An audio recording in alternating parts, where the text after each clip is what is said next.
बिहार में चारों सीट हमने कहा था। हाँ। चुनाव के संवक्त ही हमने कह दिया था कि चारों की चारों सीटें, मेरे नेता आदरणीय चिराग पासवान साहब ने भी कहा था कि चारों की चारों सीटें एनडीए जीतेगी और 100% रेट से जीतेगी। प्रशांत किशोर पहली बार जो है कि इस बारी वहां पे चुनाव लड़ने के लिए आए थे, लेकिन जनता उनको चुनी नहीं। क्या बात है, उनके 3 कैंडिडेट की जमानत जब्त हो गई। देखिए, प्रशांत किशोर जी मेरे नेता के बहुत अच्छे मित्र भी है, मेरे राष्ट्रीय अध्यक्ष आदरणीय चिराग पासवान साहब के बहुत अच्छे मित्र भी है। लेकिन मैंने कहा था कि किसी पार्टी को राय देना और पार्टी बना के चला लेना, इसमें बहुत फर्क है। और लोजपा 100% स्ट्राइक रेट के साथ फिर सीट जीत के आ रही है झारखंड से। तो पहले तो इस बात की हमारे नेता, हमारे राष्ट्रीय अध्यक्ष आदरणीय चिराग पासवान साहब को बहुत बहुत बधाई, हमारी पूरी टीम को, वहाँ के प्रभारी अरुण भारती जी को बहुत बहुत बधाई और वहाँ के प्रदेश अध्यक्ष को बहुत बहुत बधाई है। देखिए, आज कई स्टेटों के जो विधानसभा का रिजल्ट है वो आया है और अभी भी साफ हो गया है कि कहां पर किसकी सरकार बन रही है, किसकी कितनी सीट आई। लेकिन अगर बात करें सबसे ज्यादा चर्चा की, तो वो बिहार की हो रही है, जहां पर उपचुनाव में 4 की 4 सीटें जो है वो एनडीए ने जीती है।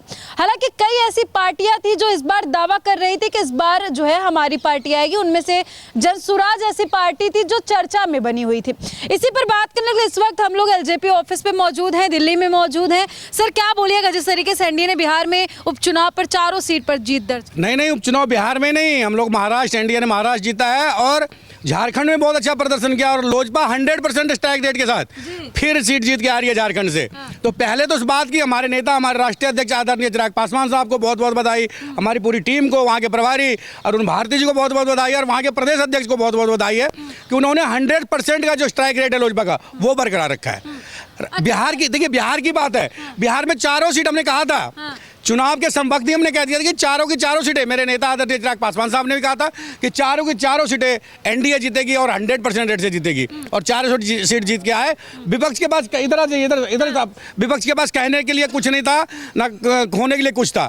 तो ये लोग सिर्फ अपनी बातें बना रहे थे और एनडीए काम कर रही थी। शंकर जी, सबसे ज्यादा चर्चा हो रही थी जनसुराज पार्टी की। प्रशांत किशोर पहली बार जो है कि इस बारी वहां पे चुनाव लड़ने के लिए आए थे, लेकिन जनता उनको चुनी नहीं। क्या बात है, उनके 3 कैंडिडेट की जमानत जब्त हो गई।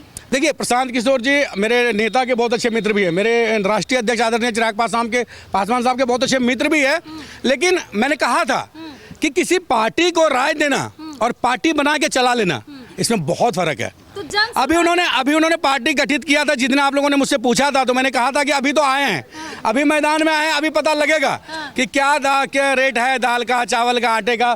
किसी पार्टी का आप प्रवक्ता बन जाइए, किसी पार्टी को राय दे दीजिए, वो अलग बात है। लेकिन लग रहा था कि इस बार जो है प्रशांत किशोर कहीं ना कहीं मात देने वाले हैं, एनडीए को देने वाले हैं और नुकसान आरजेडी को भी हुआ है।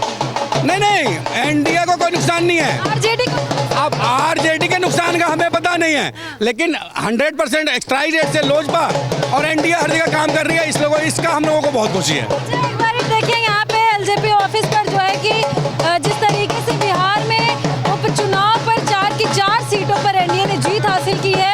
अगर बात करें चतरा से, तो चतरा से एलजेपी जो पार्टी है उन्होंने जीत हासिल की है। तो यहाँ पर भी पूरा ढोल नगाड़े बज रहे हैं, किस तरीके से यहाँ पर भी ये लोग खुशी मना रहे हैं। हर एक कार्यालय पे हर एक कार्यकर्ता जो है वो खुशी मना रहे हैं, फिर चाहे वो कांग्रेस पार्टी की बात करें, फिर चाहे वो बीजेपी की बात करें। और कहीं ना कहीं बीजेपी की तरफ से, एनडीए की तरफ से उम्मीद लगाई जा रही थी, कयास लगाए जा रहे थे कि इस बार झारखंड में जेएमएम का जो पासा है वो पलट देंगे, खेल बिगाड़ देंगे। लेकिन कहीं ना कहीं वो सारी चीजें उल्टा देखने को मिल रहा है। फिलहाल मिठाइयाँ भी यहाँ पे लोग बांट रहे हैं। क्या तेजस्वी यादव का क्या हाल होने वाला है अब तो? नहीं, तेजस्वी यादव जी को बधाई, ऐसे ही कोसते रहे, एनडीए को ऐसे कोसते रहे और भी नीचे जाते रहेंगे, हमारे नेता को कोसते रहे और भी नीचे जाते रहेंगे। बधाई उनको कि मेरे नेता को लेके अगर वो टीआरपी बटोरना चाहते तो बटोरते रहे। सबसे ज्यादा जो झटका लगा है वो लगा है जनसुराज को, प्रशांत किशोर को, क्योंकि कहीं ना कहीं कहा जा रहा था कि इस बार जनसुराज की जो पार्टी है वो खेल बिगाड़ेगी एनडीए की, आरजेडी की, लेकिन ऐसा नहीं हुआ। फिलहाल बिहार के चारों सीटों पर उपचुनाव में जो एनडीए उन्होंने जीत हासिल की है। अब आने वाले विधानसभा 2025 में देखने वाली बात होगी कि क्या कुछ होगा। फिलहाल आपकी क्या राय है, कमेंट सेक्शन में जाकर के जरूर बताइएगा। झारखंड, महाराष्ट्र, यूपी उपचुनाव, झारखंड और बिहार उपचुनाव कहीं ना कहीं एक रिजल्ट देने के बाद ये दिखा दिया है कि जनता जो है वो अपने हिसाब से जो है अपना प्रतिनिधि चुनती है।